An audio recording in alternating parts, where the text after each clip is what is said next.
साल की अन्ना ने एक दिन अपनी माँ से कहा, मुझे याद आ रहा है कि मैं किसी पुराने जमाने में रहती थी। वहां गुफाएं थीं, रेगिस्तान था और हम सब मिलकर रहते थे। उसकी माँ हैरान रह गई। अन्ना ने जिस तरह से उस जगह का वर्णन किया, वो किसी किताब या फिल्म से नहीं, बल्कि ऐसा लग रहा था जैसे वह वहां वाकई रही हो। उसने बताया कि कैसे एक भीषण भूकंप आया था, जिसमें जमीन फट गई, घर ढह गए और लोग भागने लगे। उसकी आंखों में डर और आवाज में कंपन ऐसा था, मानो वह घटना अभी अभी हुई हो। कुछ साल बाद अन्ना ने अपनी यादों को कागज पर उतारना शुरू किया। उसने एक नक्शा बनाया जिसमें द्वीप और पुराने घर दिखाए गए थे।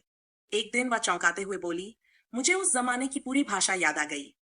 उसने कुछ अजीब निशान बनाए जो प्राचीन लिपि जैसे लगते थे।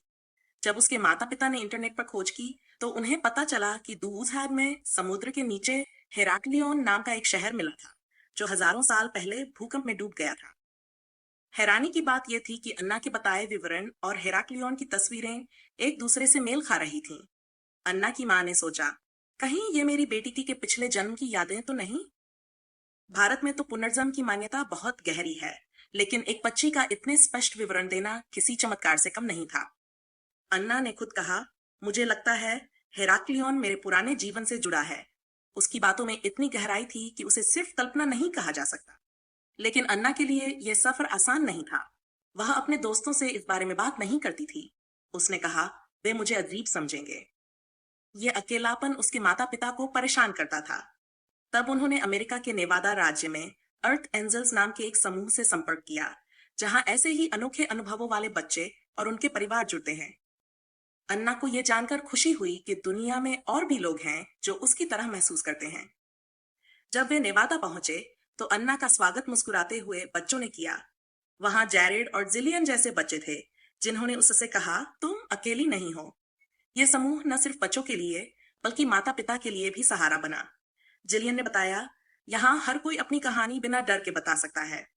अन्ना ने पहली बार महसूस किया कि उसके अनुभव गलत नहीं है। उस दिन सभी बच्चों ने पेंटिंग बनाई।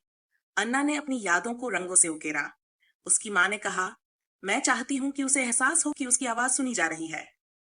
इस मुलाकात ने अन्ना को नया विश्वास दिया। उसने कहा, अब मैं जानती हूं कि मैं अजीब नहीं हूं।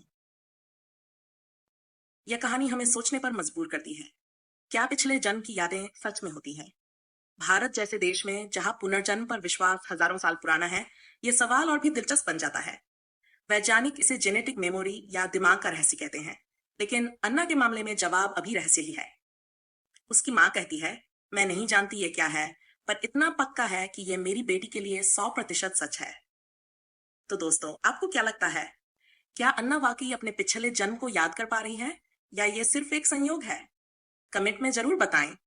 और अगर आपको यह कहानी पसंद आई हो, तो वीडियो को लाइक करें और चैनल को सब्सक्राइब करना न भूलें। धन्यवाद।